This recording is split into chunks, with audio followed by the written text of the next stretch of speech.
வணக்கமுங்க. நான் உங்கள் டிசி துரைப்பாண்டியனுங்க. நெல்லை தொகுதிங்க. அதை பற்றி தான் இன்னைக்கு நம்ம முழுசா பார்க்க போகிறோம். நெல்லை என்றாலே அது எனக்கு ஒரு தொல்லை என்றார் அன்று கலைஞர் கருணாநிதி அவர்கள்.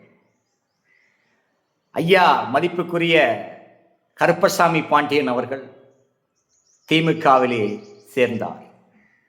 அப்ப கலைஞர் கருணாநிதி அவர்கள் என்ன சொன்னார்னா, நீண்ட நாட்களாகவே நெல்லையில ஒரு மாங்கனியை பறிக்க வேண்டுமே என்று ஆசைப்பட்டேன். இன்று அந்த காணா என்கின்ற மாங்கனியை பறித்து விட்டேன் என்றார். அதே போலதான் அதிமுகவுடைய திமுகவும் அதிமுகவும் நெல்லை உனக்கா எனக்கா என்று போட்டிப்படுவது. நெல்லையில் எந்த கட்சி வெல்கிறதோ அந்த கட்சி தான் எல்லையிலே ஆட்சியை பிடிக்கும். உண்மை இது. இன்றைக்கு நெல்லை ஆர்எஸ் முருகன் அவரு திமுகவிலே சீட்டு கேட்டார்.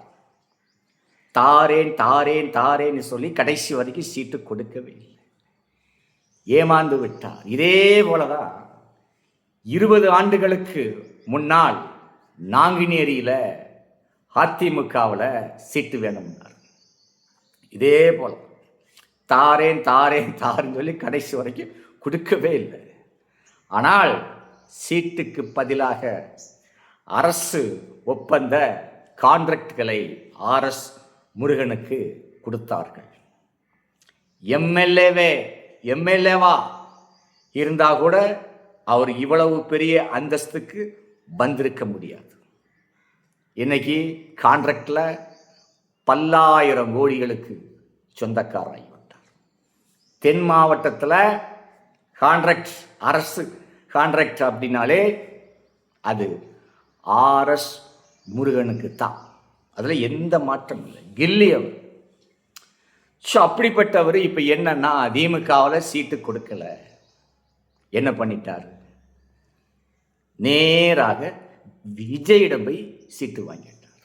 ஆல்ரெடி செங்கோட்டையனும் ஆர்எஸ் முருகன் அவர்களுக்கும் கனெக்ஷன் உண்டு. அப்பவே இருந்திருக்கு, கான்ட்ராக்ட் காலத்தில் இருந்திருக்கு.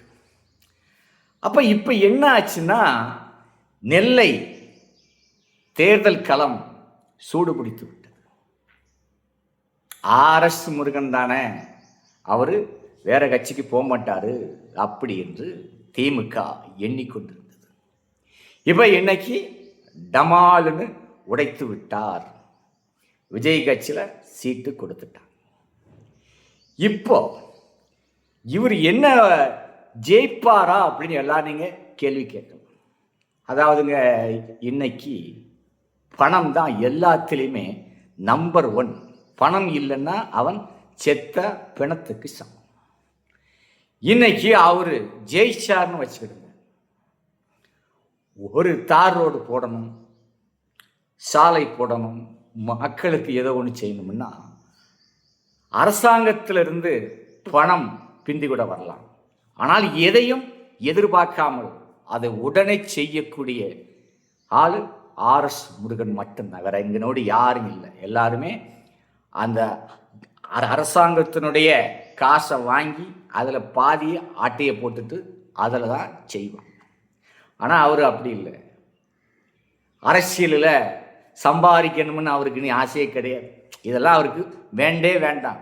சுஜிபி இது பெயர் வேணும், பணத்தை சம்பாதிச்சிட்டோம், புகழ் வேண்டும். பணமும் புகழும் கண்டிப்பாக ஒரு மனிதனை தேடி வருவதை யாராலையும் தடுக்க முடியாது.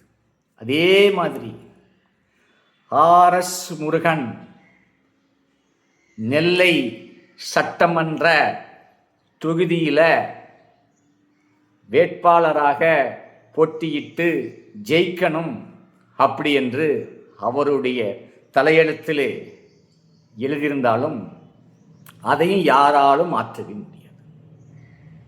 இப்போ இங்க திமுகவில் இருந்து சுப்பிரமணியன் அவருக்கு கொடுத்துள்ளார்கள். அடுத்தால அதிமுகவில் கணேசராஜா அண்ணன் அவர்களுக்கு சீட்டு கொடுத்துருக்காங்க. இப்போ அதிமுகவுடைய ஓட்டுகள் செதறும். இன்றைக்கு தமிழ்நாட்டில் 2 கட்சிகளையும் பார்த்துட்டு மக்கள் எல்லாம் கொஞ்சம் மாறணும், மாற்றம் வேணுங்கிறாங்க. நெல்லை முந்தி மாதிரிலாம் இல்லை. சென்னையில் என்னென்ன கிடைக்குதோ அனைத்தும் நெல்லையில் கிடைக்கும். எல்லாரும் கல்வியிலே உயர்ந்து விட்டார்கள்.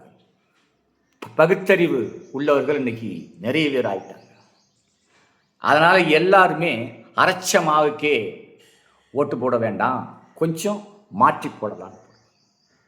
விஜய் கட்சி இன்னைக்கு நெல்லையில் நான் இன்னைக்கு சொல்கிறேன், முதலமைச்சர் ஸ்டாலின் ஆகட்டும், எடப்பாடி பழனிசாமி ஆகட்டும், விஜய் ஆகட்டும், 3 பேரும் நெல்லை மாநகரத்துக்குள்ள வந்தால் யாருக்கு கூட்டம் இருக்கும்? நீங்களே சொல்லுங்க.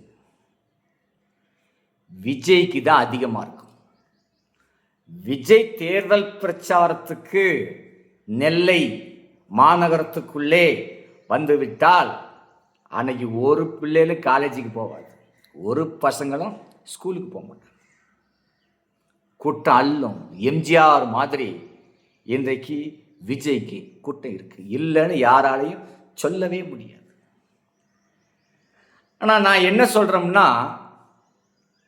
RS முருகனுக்கு வாய்ப்பு இருக்கா இல்லையான்னு கேட்பீங்க. ஒன்று மட்டும் நான் சொல்கிறேன், அப்பவே சொல்லிட்டேன், ஒரு மனிதனுடைய தலையெழுத்தை யாராலும் மாற்ற முடியாது. ஜெயிக்கணும் அப்படின்னா கண்டிப்பாக ஜெயிப்பார். அதே மாதிரிங்க இந்த ஓட்டுக்கள் விஜயுடைய இசில் சின்னத்திலான ஓட்டுக்கள் நெல்லையில் இல்லைன்னு நீங்கள் எல்லாரும் சொல்லலாம். கண்டிப்பாக இருக்கு. இன்னைக்கு குடும்பத்தில் இளம் வயது உள்ளவர்கள், ஓட்டு புதியதாக உள்ளவர்கள் நிறைய பேர் இன்னைக்கு தாய்மார்கள் அப்படித்தான் நிறைய பேர் விஜய்க்கு நம்ம ஒரு வாய்ப்பு கொடுத்தா என்ன, விஜய்க்கு ஒரு ஓட்டு போட்டால் என்ன அப்படின்னு எல்லாருக்குமே இன்னைக்கு ஒரு சின்ன ஒரு ஆசைகள் இருக்கு. அதே மாதிரி தேர்தலுடைய அறிக்கையில் விஜய் பெண்களுக்கு அதிகமாக தேர்தல் அறிக்கைகளை கொடுத்து விட்டார். அப்போ கண்டிப்பாக இதை எல்லாரும் ஞாபகத்தில் வச்சுக்கிட்டு இருப்பாங்க. 2 கட்சிக்கும் ஓட்டு போட்டோம், மாறி மாறி அவங்களே வந்து போகிறாங்களே, புதுசாக ஒன்று ஆகட்டுமே அப்படின்னு எல்லாருடைய மனசுலையும் ஒரு எண்ணம் இருக்கும். இப்போ RS முருகனால இங்கே யார் ஓட்டு பாதிக்கும்னு கேட்டிங்கன்னா, கண்டிப்பாக சத்தியமாக அதிமுக ஓட்டு தான் பாதிக்கும். அதிமுகவுக்கு போடுகிற ஓட்டுகள் பாதி ஓட்டுகள் விஜய்க்கு போட்டுருவாங்க. அப்போது விஜய்க்கு போட்டுட்டா என்ன, திமுகவில் இருந்து விஜய் ஓட்டு போடுறது கம்மி தான். அந்த திமுகவுடைய ஓட்டு அப்படியே இருக்கும். அப்போ இந்த தொகுதியிலே வெற்றி பெறக்கூடிய யாருன்னு கேட்டிங்கன்னா திமுக தான். கன்ஃபார்ம், அதில் மாற்றமே இல்லை. அதாவது விஜய் கட்சியில் ஆள் போடலாம போட்டு பிரயோஜனம் இல்லாத ஆள்களை போட்டிருந்தா வேஸ்ட்டு. நம்பர் 1 ஆளை போட்டு பணம் பணம் பணம் மணி மணி மணி அள்ளி இறப்பார். நெல்லை தொகுதி பணத்திலே மிதக்கப் போகின்றது பாருங்க. ஏன்னா பணம் ஒரு பெரிய விஷயம் இல்லை. அவருக்கு சட்டமன்றத்துக்கு போகணும் ஒரு ஆசை அதனால் கண்டிப்பாக ஓட்டுகள் நெல்லை தொகுதியில் சின்னா பின்னான்னு செதறும். அதிமுக படுதோல்விக்கு போகும். திமுகவா விஜய் கட்சியினுடைய RS முருகனா, இதுக்கு தான் அங்கே போட்டி. அதிமுகவை சீண்டவே மாட்டான். இதுக்கு அடுத்தால சின்னம்மா வேற. சின்னம்மா அவர்களுடைய கட்சியில் யார் என்று இன்னும் நிர்ணயம் பண்ணவில்லை. அதுவும் உள்ளே வந்துட்டுன்னு வச்சுக்கிட்டுங்களேன், அதிமுக கம்ப்ளீட்டாக சொல்லி முடிச்சு போச்சு. அங்கே ஓட்டு போட ஆளே கிடையாது, போட மாட்டான். அதனால தான் என்ன இன்னொன்று, கணேசராஜா அவர்களுக்கு பேர் இருக்கு, ஆனால் சமுதாய ரீதியில் அதிகமான பேர் இல்லை. ஒன்று. இன்னொன்று, மணியை காட்ட மாட்டார், பணத்தை செலவு பண்ண மாட்டார், டீ வாங்கி கொடுக்க மாட்டார், அப்படி என்று எல்லாரும் இன்னைக்கு பேசுகிறாங்க. அப்படி இருக்கும்போது எப்படி அவருக்கு மக்கள் ஓட்டு போடுவாங்க? இன்னைக்கு பணம் தான் மெயின். பணமும் வேணும், ஆளுடைய தோரணைகள் அந்தஸ்து வேணும். ஜெயிச்சா இன்னாரு செய்வாரா, இதை பண்ணுவாங்களா பண்ண மாட்டாங்களா, மக்கள் யோசிச்சு ஓட்டு போடுவாங்க. ஆர்எஸ் முருகன் விஜய் கட்சியில் வந்ததால் கண்டிப்பாக அதிமுக சாப்டர் க்ளோஸ். அங்கே வேற எந்த இந்த ஒரு தொகுதி தான் பேசுகிறோம். நெல்லையில் அதிமுக படுதோல்வி அடைய போகுது. 2க்கு தான் போட்டி. விஜய் கட்சியா திமுகவா? மேக்சிமம் திமுக தான் ஜெயிக்கும். அப்படி இல்லை, ஒருவேளை ஆர்எஸ் முருகன் அவர்களுக்கு சட்டமன்றத்துக்குள்ள போகணும் அப்படின்னு ஆண்டவன் எழுதியிருந்தால் அதை எந்த கொம்பனாலும் மாற்ற முடியும். ஆக மொத்தத்தில் விஜயால் தமிழ்நாட்டில் அடி நிறைய. ஆனால் மற்ற தொகுதிகள் எல்லாம் திமுகவுக்கு தான் அடியாக இருக்கும். நெல்லையில் அப்படி கிடையாது. நெல்லை மக்களுடைய எண்ணங்களும் மனங்களையும் பார்க்கும்போது நிச்சயமாக அதிமுகவில் உள்ளவங்க தான் போடுவாங்க விஜய் கட்சிக்கு என்பது தான் என்னுடைய இந்த கருத்து கணிப்பு.